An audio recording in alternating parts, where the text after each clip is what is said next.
छत्रपती संभाजीनगर महानगरपालिकेमध्ये स्वीकृत नगरसेवकांसाठी भली मोठी रांग आहे, भली मोठी यादी आहे. मात्र त्यापैकी कुणाला संधी मिळणार आणि ती नावं कशी जाहीर केली जाणार, कोणत्या फॉर्म्युल्यानं ती नावं जाहीर केली जाणार आहेत? कारण काही दिवसांपूर्वी नगरसेवकाच्या या उमेदवारीसाठी निवडणुकीसाठी संघर्ष करावा लागलेला होता आणि एवढा संघर्ष करत असताना देखील बऱ्याच जणांचा हिरमोड झालेला होता. मग अशामध्येच नाराजी दूर करण्यासाठी आणि या रोषापासून वाचण्यासाठी कोणता फॉर्म्युला आता भाजप वापरणार हे जाणून घेऊयात. आपल्यासोबत शहर जिल्हाध्यक्ष किशोर शितोळे आहेत. काय सांगाल, तुम्ही अनेक दिवसांपासून संघर्ष करताय, तो म्हणजे नाराज असलेल्या तुमच्या नेत्यांचा, कार्यकर्त्यांचा कुठेतरी नाराजी दूर करण्याचा. आता अशामध्ये तर स्वीकृत नगरसेवकांची नावं जी आहेत तुम्ही जाहीर करणार आहात, मात्र ती जाहीर होणार आहेत ती नंतर. मात्र आता कोणत्या फॉर्म्युला काम चालू आहे तुमचं? नाही, असा कुठलाही संघर्ष आमच्या पार्टीमध्ये नाहीये. पण आमचं एक खूप चांगलं आहे की यावेळेला 115 पैकी 57 नगरसेवक भाजपचे आलेले आहेत आणि आम्हाला 5 जागा स्वीकृतसाठी मिळालेल्या आहेत. आणि या स्वीकृतसाठी आम्ही एक आचारसंहिता ठरवलेली आहे की बुवा जो आत्ता ज्याला तिकीट दिलं होतं तर तो पडला असेल तर अशाला संधी नाही. त्याला एकदा संधी दिली होती, त्यांनी निवडून यायला पाहिजे होतं. तर त्या व्यक्तीला परत आता स्वीकृतच्या संधी नाही.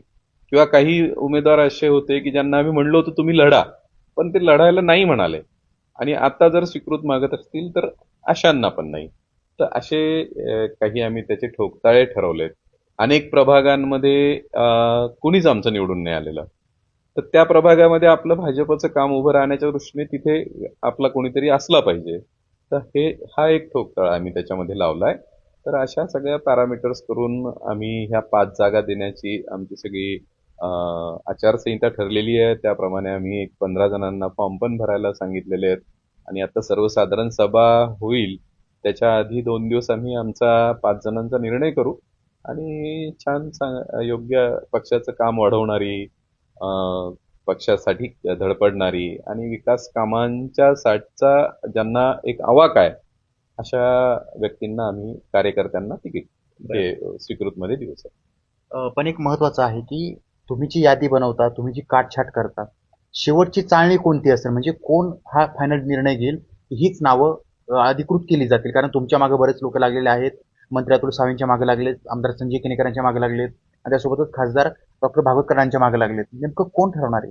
नाही, बघा कसं असतं, कार्यकर्त्यांना आशा असते आणि त्यामुळे ते प्रत्येक पदाधिकाऱ्यांकडे जातात, फॉलोअप करतात, आपलं चांगली बाजू कोणती हेच मांडायचा प्रयत्न करतात. यात वावगं काही नाहीये. पण भाजपमध्ये कुठेही असा एक व्यक्ती निर्णय करत नाही. आपली एक टीम ठरलेली असते. म्हणजे आता आमचे आमदार, खासदार, मंत्री आणि जिल्हाध्यक्ष अशी टीम शहराची ठरलेली आहे.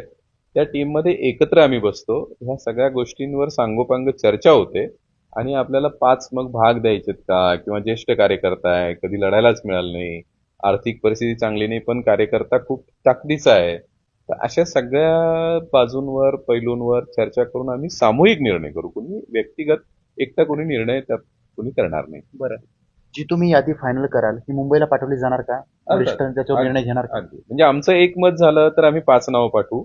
पण काही कुणाला असं वाटतं की नाही हा पण व्हावा, तर अशा वेळेला ज्यावेळेस नावं जास्त होतात त्यावेळेला आम्ही ती 7 नावं होतील किंवा 9 नावं होतील तर आम्ही प्रदेशाकडे पाठवतो आणि प्रदेश त्याच्यामध्ये प्रदेशांनी सगळं त्याची माहिती घेतलेली असते आणि प्रदेश अंतिम आदेश आम्हाला देतो. बरं, असं देखील समजतं की काही नेत्यांचे निकटवर्ती आहेत, त्यांची देखील नावं समोर येत आहेत. मग बरेच जण असं म्हणतात की मग आम्हाला संधी कधी मिळणार, कारण तुम्ही निकटवर्तीयांना जर संधी देत असाल तर मग त्यांचा रोष जो आहे तो सुद्धा पाहायला मिळतो.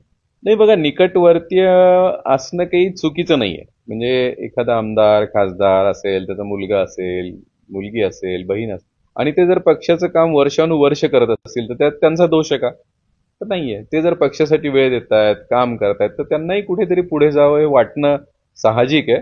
पण याचा अर्थ त्यांनी 4 वर्ष काम केलंय आणि एखाद्याचा 6 वर्ष दुसरा सामान्य कार्यकर्ता आहे, त्याला डावलून याला देणं किंवा याचं कोणीतरी वडील पदाधिकारी आहेत असं भाजपमध्ये होणार नाही.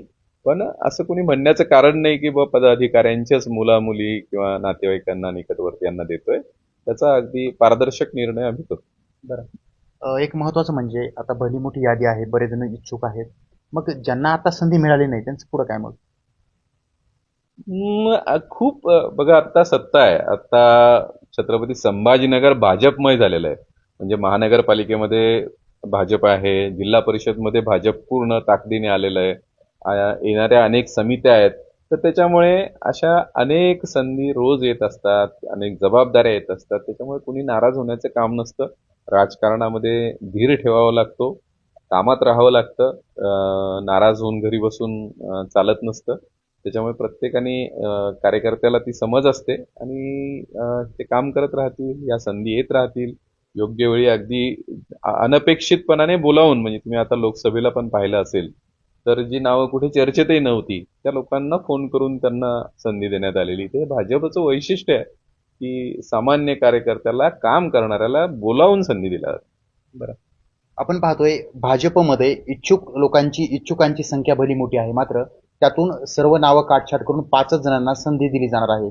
मात्र ही संधी देत असताना सर्व वरिष्ठ एकत्रित बसून याच्यावर निर्णय घेतील. त्यानंतर ही यादी मुंबईला पाठवली जाईल आणि जेव्हा मुंबईहून शिक्कामोर्तब होईल तेव्हाच हे 5 मानकरी छत्रपती संभाजीनगरचे स्वीकृत नगरसेवक असणार आहेत. सचिन बडे, लोकशाही मराठी, छत्रपती संभाजीनगर.